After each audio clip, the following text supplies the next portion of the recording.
सर्वांना नमस्कार. रुद्र दामिनी या लव्ह स्टोरीचे 60 एपिसोड यापूर्वीच अपलोड केलेले आहेत. कृपया ते सर्व एपिसोड ऐकण्यासाठी आपल्या चॅनलला भेट द्यावी. आता इकडे पावसाचा जोर ओसरला होता, पण पूर परिस्थिती कायम होती. रुद्र संधी शोधत होता दामिनीला तरी घरी पाठवायची पद्मिनीजवळ, आणि रात्रीचे 7:30 वाजले होते. आज हॉस्पिटलमध्ये रुद्र होता आणि बाबा घरी आले होते, आणि त्याला अचानक विजय दिसतो. विजय जो रुद्रपेक्षा मोठा होता आणि पद्मिनीचा गावाकडचा क्लासमेट होता, आणि तो त्यांच्या गावातलाच होता. रुद्रची आणि त्याची ओळख तर होतीच, आणि विजय खूप टेन्शनमध्ये दिसत होता. रुद्रनं त्याला पाहिलं आणि विचारलं की हॉस्पिटलमध्ये कोण आहे आणि तू इतका टेन्शनमध्ये का आहेस?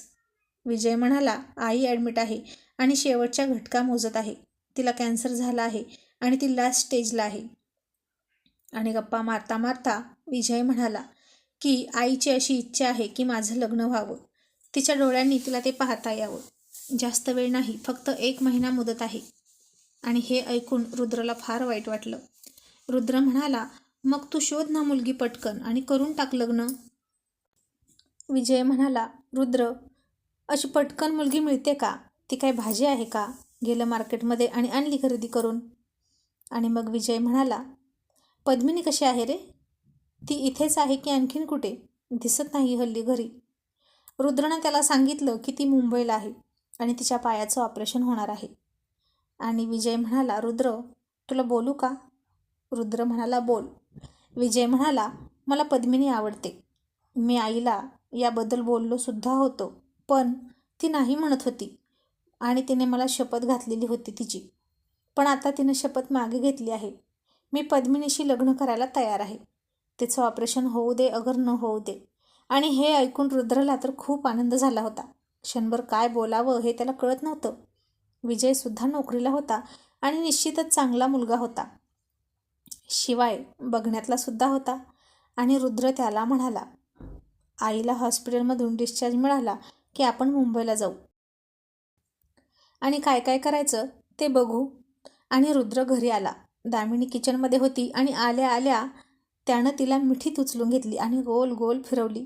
ती तर फार चकित होऊन गेली त्याचं वागणं बघून. रुद्र, अरे काय झालं? इतका कसला आनंद झाला आहे तुला? सांगशील का? असं ती त्याला म्हणाली. आणि रुद्रनं तिला तशीच मिठीत घेऊन बेडरूममध्ये नेली. ती म्हणाली, अरे काय हे? गॅस सुरू आहे, सोड बरं मला. तो म्हणाला, अजिबात नाही सोडणार, चल गॅस बंद कर. असं म्हणून त्यानं तिला तशीच गॅसजवळ नेली आणि म्हणाला, आता गॅस बंद कर. तिने तसाच गॅस बंद केला आणि तो पुन्हा तिला बेडरूममध्ये घेऊन आला. तिला तर त्याच्या या वेडेपणाचं हसूच येत होतं. त्यानं तिला बेडवर ठेवली आणि पुन्हा तिथून उचलून मांडीवर घेतली आणि तिच्या गालाचा किस घेतला. आणि दामिनीला कळतच नव्हतं की त्याच्या आनंदाचं कारण काय आहे. ती म्हणाली, रुद्र, अरे इतका कशाचा आनंद झाला तुला? मला सांगशील का? रुद्र म्हणाला, ओळख बरं, मी इतका का खुश आहे? दामिनी म्हणाली, इतका तर खुश तो आपलं लग्न झाल्यावर पण नव्हतास, आणि मी तुला पहिल्यांदाच इतका खुश बघते. आणि खडूस नवरोबा इतकं खुश असला तरच छान दिसतोस. असं ती त्याची दाढी ओढत म्हणाली. आणि मग पुढे म्हणाली, ही दाढी काढून टाक ना रुद्र, मला नाही आवडत. रुद्र म्हणाला, आता मला कुठे भोवल्यावर चढायचे जो मी चिकना चिकना दिसायला हवा? आता माझं लग्न झालंय, मला एक सुंदर बायको आहे. ए दामिनी, मला तर काहीच न करता सुद्धा तू मिळालीस. माझं नशीब किती चांगलं आहे ना. आणि तो अँग्री बर्ड अग्निहोत्रीसुद्धा आपल्या लग्नात आंदण म्हणून मिळाला मला, मेहुणा म्हणून. आणि दामिनी म्हणाली, हां, आणि मला किती पापड लाटावे लागले माहीत आहे का तुला? किती त्रास सहन करावा लागला, तेव्हा कुठे मला तू मिळालास. आधी तुझी मनधरणी, मग घरच्यांची मनधरणी, मग दादाची. आणि रुद्र म्हणाला, तुझ्या दादाला मार गोळी, गेला उडत. आणि ती त्याला फटका देत म्हणाली, गप्प बस, असं का म्हणतोस? तो म्हणाला, आला वाटतं दादाचा पुळका, मग हो बाजूला माझ्यापासून. आणि ती सुद्धा चिडून त्याच्यापासून दूर निघाली. तशी त्यानं झटकन तिला बेडवर झोपवली आणि तिच्या पूर्ण शरीराचा ताबा घेतला आणि तिच्या तोंडात तोंड घातलं, किस करू लागला. तसा तिचा विरोध मावळला आणि ती हसून म्हणाली, रुद्र, आता काय झालं ते सांगशील का? का इतका खुश आहेस? रुद्र म्हणाला, तू ओळख बरं. दामिनी म्हणाली, आईंना डिस्चार्ज मिळणार आहे, बरोबर हेच ना? हेच कारण आहे ना तू खुश असण्याचं? आणि रुद्र म्हणाला, नाही, त्याच्यापेक्षा खूप खास कारण आहे. आणि दामिनी म्हणाली, आता तूच सांग ना, मला नाही ओळखता येत. आणि रुद्र म्हणाला, दामिनी, आता ताईचं लग्न होणार, नक्की होणार. दामिनी काहीच न कळून म्हणाली, म्हणजे नक्की काय म्हणायचं आहे तुला? आणि रुद्रनं तिला सगळं सांगितलं आणि म्हणाला, आता आईला डिस्चार्ज मिळाला की आपण विजयसह सगळे जायचं मुंबईला आणि ताईचं ऑपरेशन झालं की लग्नाचा बार उडवून द्यायचा. Damini, I am so happy. अगं मला वाटलं पण नव्हतं की असं चालून स्थळ येईल ताईला, असं म्हणून रुद्रनं तिला पुन्हा अंगावर घेतली. पण हे ऐकून दामिनीचा चेहरा मात्र झरझर उतरला होता. रुद्र तिला म्हणाला, दामिनी, तुला आनंद नाही झाला हे ऐकून? दामिनी तिची चिंता लपवत म्हणाले, रुद्र, अरे काय घाई आहे ना, आधी सगळं सुरळीत तर होऊ दे, मग बघूया ना लग्नाचं. रुद्र म्हणाला, ऑपरेशन झाल्यावरच लग्नाचं बघायचं आहे, आताच नाही म्हणत मी, आता फक्त ठरवून ठेवूया. दामिनी म्हणाले, रुद्र, नाही म्हणजे ठरवायचं तरी कशाला ना, पुढे अचानक काय होईल काय माहीत, कशी परिस्थिती असेल आपल्याला काही माहीत आहे का? आणि ताईंचं काय, त्यांना विजय पसंत असेल का? रुद्र म्हणाला, ताईचं काय घेऊन बसलीस, ताईसुद्धा त्याच्याविषयी बऱ्याच गप्पा मारते, तो तिचा मित्रच आहे ग, असं समज. मला माझ्या ताईला नव्या नवरीच्या वेशात पाहायचं आहे दामिनी, आणि मला तर आत्ताच ती भोवल्यावर चढलेली दिसते. रुद्र खूप खुश होता, ताईच्या लग्नाची स्वप्नसुद्धा बघायला लागला होता आणि दामिनी मात्र काळजीत पडली होती. आणि दामिनी पुन्हा म्हणाली, रुद्र, पण लग्न होईल रे, पण तो ताईवर प्रेम करतो का हे बघणं महत्त्वाचं आहे की नाही? ताईंना जोडीदार त्यांच्यावर प्रेम करणारा मिळायला हवा. आणि रुद्र म्हणाला, दामिनी, अगं त्याला ती पसंत आहे म्हणजेच प्रेम आहे, आणि संसार सुरू झाला की प्रेमही होतं हळूहळू, एकमेकांच्या सहवासानं प्रेम फुलत जातं. आणि माझी ताई अशी आहे की तिच्यावर कोणीही प्रेम करेल आणि ती कोणालाही खूप जीव लावते. दामिनी मनात म्हणाली, कोणीही कशाला रुद्र, माझा दादा ताईवर किती प्रेम करतो आणि किती वर्षापासून हे तुला नाही कळणार, आणि जरी तुला कळालं तरी तू त्याला ॲक्सेप्ट करशील की नाही कुणास ठाऊक. मी सगळं खरं खरं सांगून टाकू का दादाला पद्मिनी ताईंबद्दल? शिव्या तर पडणारच आहेत मला दादाच्या खरं लपवून ठेवल्याबद्दल, पण मी काय विचार केला होता आणि काय होतंय, हा विजय मधूनच कुठे उगवला काय माहीत. मला स्वप्नातही वाटलं नव्हतं की हा विजय मधूनच कुठून तरी येईल. ताईवर दादाचं प्रेम आहे, पण रुद्र दादाला पसंत करत नाही आणि विजयला पसंत करतो. नक्कीच तो विजयला झुकतं माप देणार असं तिला वाटलं. आणि आता पद्मिनी ताईचं आणि दादाचं बोलणं झालं की नाही, यांची लव्ह स्टोरी कुठपर्यंत आली आहे हेही माहीत नव्हतं. आणि इकडे मात्र विशाल घरी निघाला होता. आज मात्र पद्मिनी त्याच्यासाठी जेवणाची थांबली होती. ती त्याला फोन करून म्हणाली होती की साहेब, मी घरीच स्वयंपाक केला आहे. मोरे मॅडम होत्या तोपर्यंतच तिनं त्यांच्याकडून सगळं साहित्य घेतलं होतं, जेवण बनवलं होतं, आणि ती म्हणाली, तुम्ही बाहेर खाऊ नका आणि लवकर या. म्हणून विशालसुद्धा खूपच आनंदात आणि आज पद्मिनीला प्रेमाची कबुली देणार म्हणून खुश होऊन घरी निघाला होता. इतक्यात त्याला दामिनीचा फोन आला आणि दामिनी म्हणाली, दादा कुठे आहेस, काय करतोस? आता विशाल गप्प बसला, कारण आता हे कोणालाच माहीत नव्हतं की विशाल रुद्रच्या घरी जातो. तो म्हणाला, घरी निघालोय का गं? दामिनी म्हणाली, अरे तुला ताईंविषयी बोलायचं होतं. विशाल मनात म्हणाला, नक्की काय बोलायचं आहे हिला? हिला कुठून तरी कळलं नसेल ना की मी घरी जातो पल्लवीसाठी, आणि रुद्रला जर कळालं तर मग काही खरं नाही. आता दामिनीला तर वाटत होतं की सगळं खरं खरं सांगून टाकावं की काय, आणि ती काहीतरी बोलणार इतक्यात समोर विशालला काही तरुण मुलं रस्त्यावर भर पावसात बर्थडे साजरा करताना दिसतात. आणि ती मुलं खूप गोंधळ घालत होती, त्यामुळे येण्या जाणाऱ्याला त्रास होत होता. आणि विशाल म्हणाला, दामिनी तू थांब जरा, मला एक काम आहे. विशाल फोन कट करतो. अरे दादा ऐकून तरी घे, असं म्हणेपर्यंत फोन बंद झाला आणि ती स्वतःवरच चिडते. मग विशाल छत्री आणि हातामध्ये स्टिक घेऊन खाली उतरतो आणि त्या सगळ्या मुलांना पळवून लावतो. आणि पुन्हा दामिनीला फोन करतो तर पुन्हा रेंज गेलेली असते. मग खूप उत्साहात तो घरी निघतो. आणि घरी निघाला म्हणाल्यापासून विशालला घरी पोहोचायला 2 तास तरी उशीर झाला होता. काय करणार, रस्त्यात भेटेल त्याला सरळ करतच तो घरी निघायचा. त्याची नजर कधीच समोर नसायची. नेहमी इकडं तिकडं बघत ड्रायव्हिंग करायचा तो, आणि कुठे काय चुकीचं दिसलं की लगेच खाली उतरायचा. खूपच कर्तव्यदक्ष पोलीस ऑफिसर होता तो. उगीच सगळं डिपार्टमेंट आणि अख्खं शहर त्याचं कौतुक करत नव्हतं. तो कौतुकास पात्र होता. ड्युटी फक्त ड्युटीसाठी आणि पगारासाठी तो कधीच करत नव्हता. तो खऱ्या अर्थानं देशसेवा करत होता. पण आता पल्लवी मात्र खूप चिडली असणार हे त्याला माहीत होतं. इतका उशीर असतो का घरी यायला, असं ती म्हणणार आणि रुसणार. पण तिला गजरे द्यायचे आणि सॉरी म्हणायचं असं त्यानं ठरवलं. आणि मग तो घरात गेला आणि हाक मारत म्हणाला, पल्लवी, ए पल्लवी. पण ती बोलत नव्हती. आता खरंच ती खूप चिडली असं वाटून त्यानं गुपचूप मेथी किचनमध्ये ठेवली आणि हातात गजरे घेऊन बेडरूममध्ये गेला पल्लवीच्या. तर त्याला ती झोपलेली दिसली. त्याला वाटलं ती त्याची वाट पाहून झोपली की मुद्दाम झोपली आहे कुणास ठाऊक. त्यानं गजरे तिथेच टेबलवर ठेवले. तो तिला म्हणाला, पल्लवी, ए पल्लवी, मी आलो. पण बहुतेक तिचा डोळा लागला होता. तो तिच्याजवळ गेला आणि तिच्या मनगटाला पकडलं आणि तिला हलवून म्हणाला, पल्लवी, का झोपली, मी आलो. आणि आता त्याला तिचा हात गरम लागला. तो तिला म्हणाला, काय झालंय. ती उठून बसत म्हणाली, बहुतेक परवा पावसात भिजले आणि कणकणी आली. त्यानं तिचा ताप चेक केला तर तिचं अंग गरम लागत होतं. तो म्हणाला, कधीपासून येतोय ताप. ती म्हणाली, आता 1-1.5 तासांपासून कणकणी जाणवायला लागली, अंग दुखतंय. मग तो म्हणाला, तू जेवलीस का. ती म्हणाली, नाही, तुमची वाट बघत होते. मग त्यानं दोघांनाही जेवायला घेतलं. तो तिला म्हणाला, तू झोप, मी तुझ्यासाठी औषध घेऊन येतो. पुन्हा तो परत गेला औषध आणायला. पाऊस तर पडतच होता. हवेत खूप गारवा होता आणि त्यामुळे पद्मिनीला आणखीनच जास्त थंडी ताप आला होता. पण मेडिकल उघडं नव्हतं, कारण खूप रात्र होऊन गेली होती. आत्ताही पावसाचा जोर खूप वाढला होता. रोज दुपारी 3 वाजल्यापासून नेमका पाऊस वाढायचा. आता पद्मिनीने ते गजरे पाहिले, जवळ घेतले आणि तसेच ब्लँकेटमध्ये घेऊन ग्लानी आलेल्या अवस्थेत पडून राहिली. मरगळ तर खूप आली होती. अंग ठणकत होतं, पण तरीही त्या गजऱ्यांच्या सुवासाने तिला बरं वाटत होतं.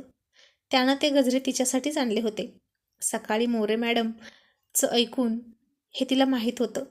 साहेबांना काय बोलायचं आहे याचा अंदाज तिला येत होता.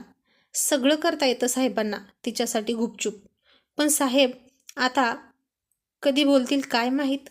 इतका डॅशिंग माणूस आणि इतका घाबरतो एका मुलीशी बोलताना.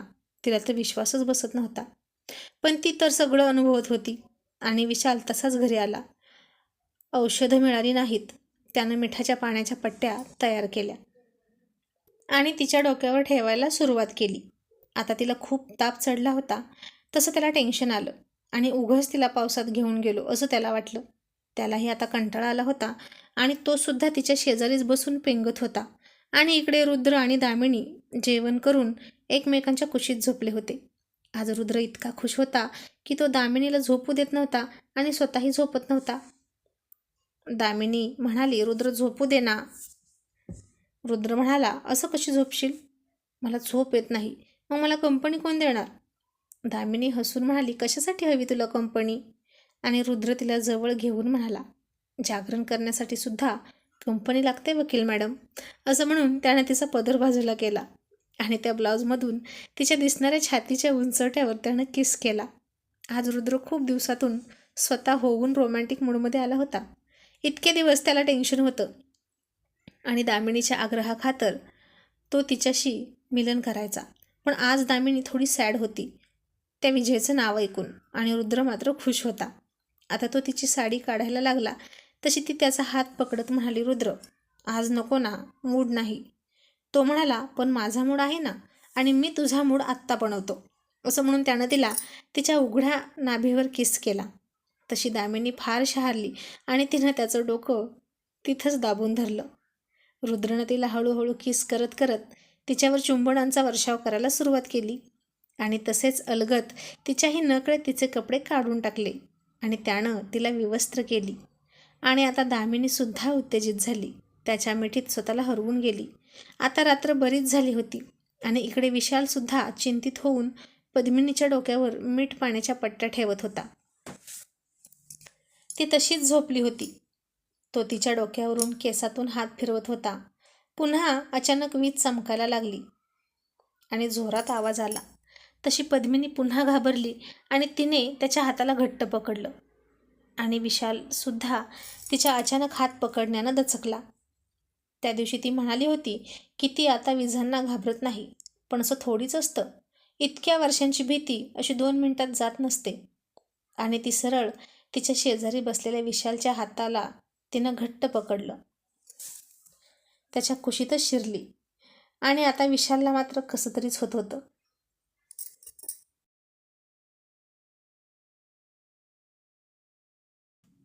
पुन्हा त्याच्या हृदयाची स्पंदने वाढायला लागली. पण त्याला पुन्हा कंट्रोल करावा लागणार होता. पण कसा कंट्रोल करायचा? तिच्यापासून दूरही जाता येत नव्हतं आणि ती जवळ असताना त्याला कंट्रोल होत नव्हता. आज तो त्याचं प्रेम कबूल करणार होता, पण तिला ताप आला होता म्हणून तो गप्प बसला. आणि तिने छातीशी कवटाळून पकडलेले गजरे त्याला दिसले. त्यानं आणलेल्या वस्तू तिला खूप आवडतात हे त्याला जाणवलं. तिच्याही डोळ्यात त्याला त्याच्याविषयी रिस्पेक्ट दिसतो, पण प्रेम आहे की नाही अजून माहीत नव्हतं. आता विशालला खरंच खूप कसतरी होत होतं आणि तो तिचा हात सोडून बाजूला निघाला. तसा तिने त्याच्या हाताला पकडून थांबवलं आणि म्हणाली, नाही साहेब, मला सोडून जाऊ नका. मला भीती वाटते विजांची. प्लीज थांबा ना माझ्याजवळ. आणि त्याचा नाईलाज झाला आणि तो तिथेच बसला आणि तिथेच बसून पेंगायला लागला. काही वेळाने तो तिथेच खाली सरकला आणि तिच्या शेजारी झोपला. आणि झोपेतच ती त्याच्या कुशीत केव्हा शिरली हे तिलाही कळलं नाही. आणि त्याच्या शरीराची ऊब तिला हवी हवीशी वाटत होती. आणि सकाळी सकाळी ते दोघेही एकमेकांना मिठी मारत झोपले होते. आणि विशालला जाग आली आणि तिला असं त्याच्या मिठीत पाहून तो दचकला आणि पुन्हा तो तिच्यापासून दूर निघाला. पण ती आणखीनच त्याच्या दिशेनं सरकली आणि पुन्हा त्याला मिठी मारून झोपली.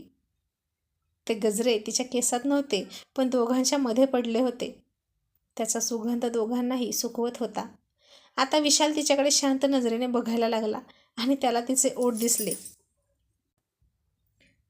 आता कंट्रोल करायचं तो विसरून गेला आणि त्याचे ओठ तिच्या ओठांवर टेकवणार इतक्यात तिनं डोळे उघडले.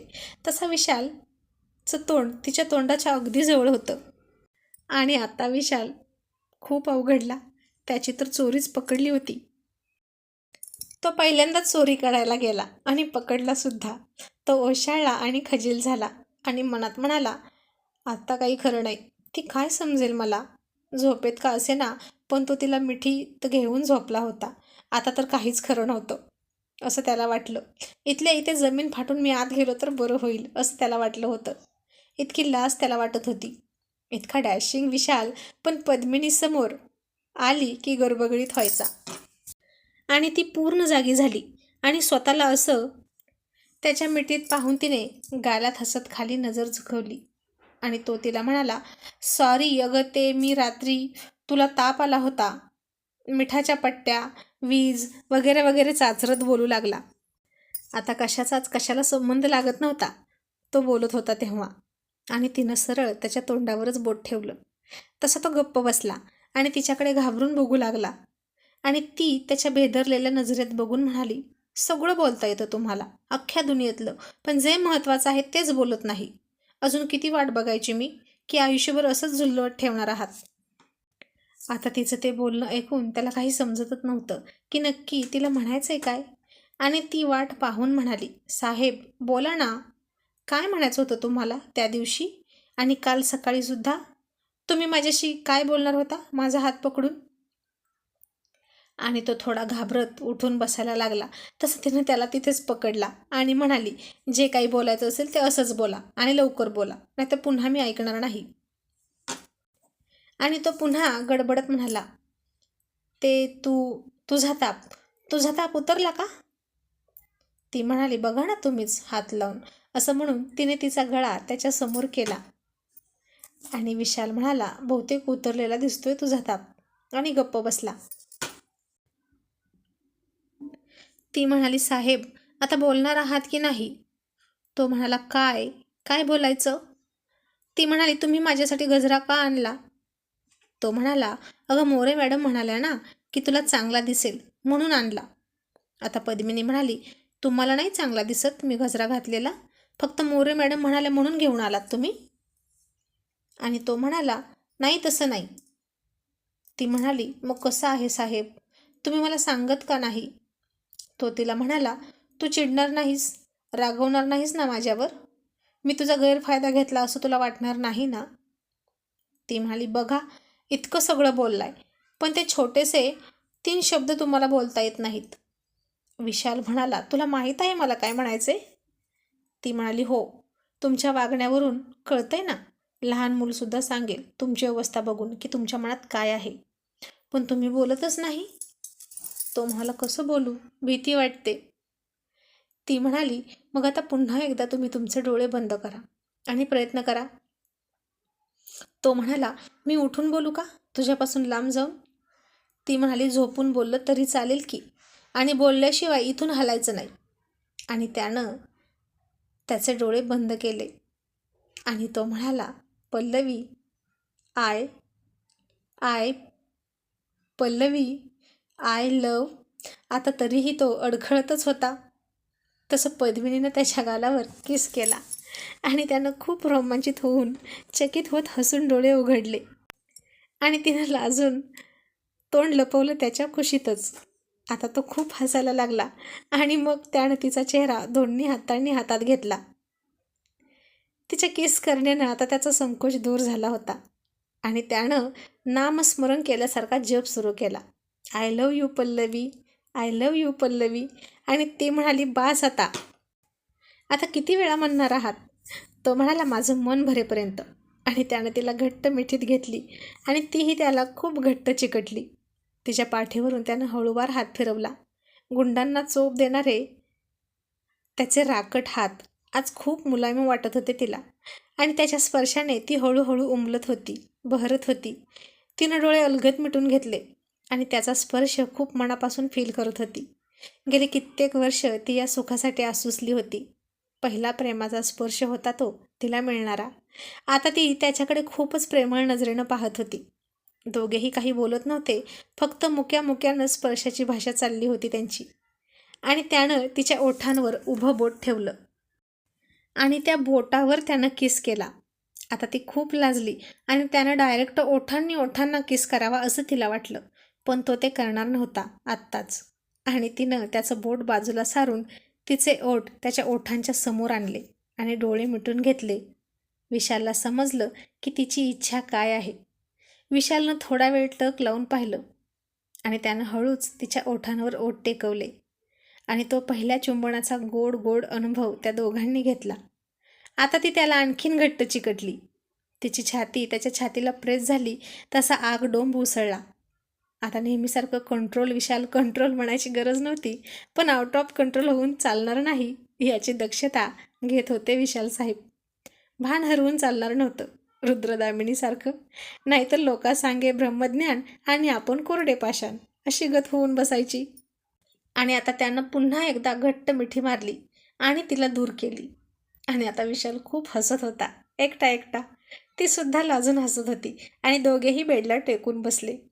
आणि त्यानं तिचा हात पुन्हा हातात घेतला, त्यावर किस केला आणि पुन्हा एकदा तिच्या डोळ्यात डोळे घालून म्हणाला, I love you Pallavi, really I love you so much. आता विशालच्या रूममध्ये रोमॅन्स करणाऱ्या रुद्र आणि दामिनीला ओरडणारे विशाल साहेब चक्क रुद्राच्या घरात येऊन रोमॅन्स करत बसले होते. आणि हे रुद्रला कळाल्यावर काय होईल त्यांचं, ते बघूया पुढचं पुढं. पण सध्या तरी विशाल साहेबांची रोमॅन्सची अडकलेली गाडी सुसाट धाव द्या. मग तो म्हणाला, पण तू मला कुठे म्हणालीस अजून आय लव्ह यू? आणि ती म्हणाली, साहेब. तसं त्यानं तिच्या तोंडावर बोट ठेवलं आणि म्हणाला, फक्त अहो म्हण ना, मला आवडतं ते तुझ्या तोंडातून ऐकायला.